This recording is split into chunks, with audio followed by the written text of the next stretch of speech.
that just 4 years ago was on a promising path towards stability and self-sufficiency. Tragically, Sudan's progress towards food security, once exemplified by record wheat harvests and sugarcane plantations, some of which I had the occasion to visit when I served as Minister for Agriculture. All that has been reversed, leaving over half the population of Sudan food insecure and millions at the brink of hunger. This crisis is worsened by the massive displacement of millions, with an estimated 11 million people forced to flee their homes. The collapse of healthcare systems, the spread of preventable diseases, and the deterioration of medical infrastructure have further deepened humanitarian emergency. The crisis' regional impact is equally severe as neighboring countries are struggling with overstretched social services due to the growing refugee crisis. This situation demands urgent regional and global intervention. Any discussion of the humanitarian crisis in Sudan must acknowledge that this is a man-made disaster. It is deeply regrettable that the dire humanitarian situation in Sudan stemmed from a political crisis that has escalated into prolonged and senseless armed conflict. The obstruction of humanitarian access by parties to the conflict is simply unacceptable. We call upon all involved to facilitate unrestricted access for humanitarian convoys and healthcare workers, and to allow the resumption of agricultural activity in areas under their control. Your Excellencies, our presence here today reaffirms our unwavering solidarity with the people of Sudan. It is incumbent upon all of us, member states and people of goodwill, alike to support ongoing efforts towards a peaceful resolution while addressing the urgent humanitarian needs of those affected by this conflict, especially women and children. Only through collective commitment and decisive action can we help restore stability and hope for a peaceful future in Sudan. Kenya continues to urge the warring parties to recognize that a military solution, if any, will not and has never brought sustainable peace. We encourage all Sudanese stakeholders to commit to a political resolution through genuine and inclusive dialogue. We continue in Kenya to provide a platform for different actors, political groups, civil society groups, to forge agreement, consensus on the way forward. And as a steadfast advocate for peace, Kenya, alongside IGAD, remains fully prepared to support and facilitate efforts towards a negotiated settlement. It is also imperative that we work together to alleviate the suffering of our Sudanese brothers and sisters. At the Humanitarian Pledging Conference for Sudan held in Paris in April 2024, Kenya pledged $1 million to support humanitarian efforts in Sudan.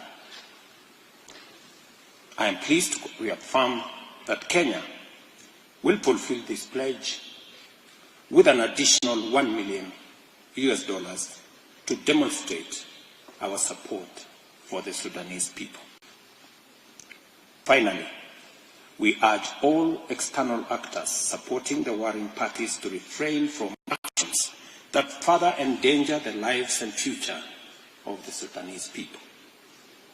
As members of the African Union and the United Nations, we must uphold the fundamental principles of respect for territorial integrity, national sovereignty, and good neighborliness in our pursuit for lasting peace and stability in the Sudan. I thank you for your attention.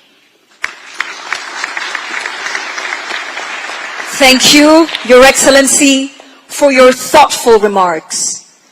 Next, we are privileged to hear from His Excellency, Sheikh Shahbout bin Nahyan Al Nahyan. His commitment to humanitarian efforts has been unwavering, and we look forward to his valuable insights and contributions to this critical dialogue.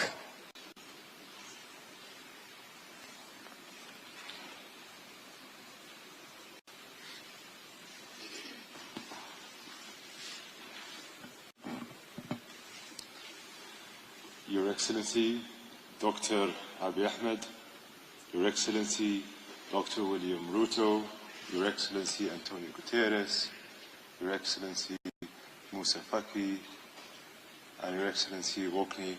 Excellencies, distinguished guests, ladies and gentlemen, co-hosts, good morning to you all. I am honored to welcome you all to this high-level humanitarian conference for the people of Sudan. I would like to express my most sincere appreciation to our co-hosts, Ethiopia, the African Union, the IGAD, for their partnership in this critical conference.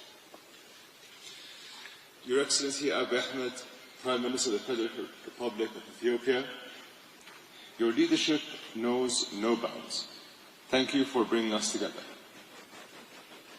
To the very first humanitarian conference in 2005 for the people of Sudan, and for the first of its kind in the continent.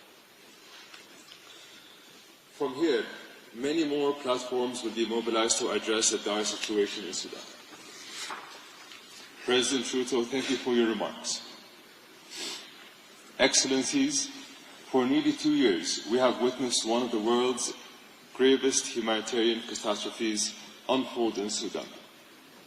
The crisis demands not just our attention, but our immediate and collective action.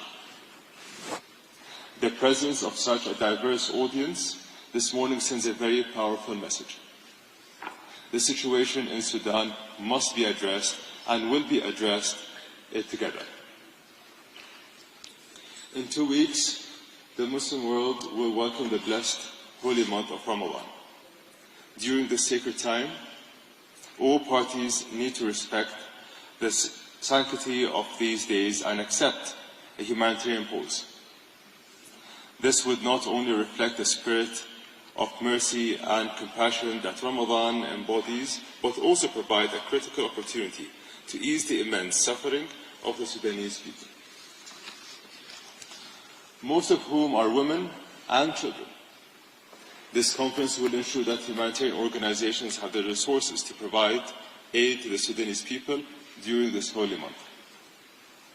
Since April 2023, the UAE has provided over $400 million to Sudanese people in Sudan and neighboring countries who have so warmly welcomed Sudanese refugees. Today, we reaffirm our commitment to the people of Sudan by announcing an additional $200 million in humanitarian funding. This support reflects our unwavering solidarity since the last decade alone. We have stood by our brothers and sisters in Sudan with $3.5 billion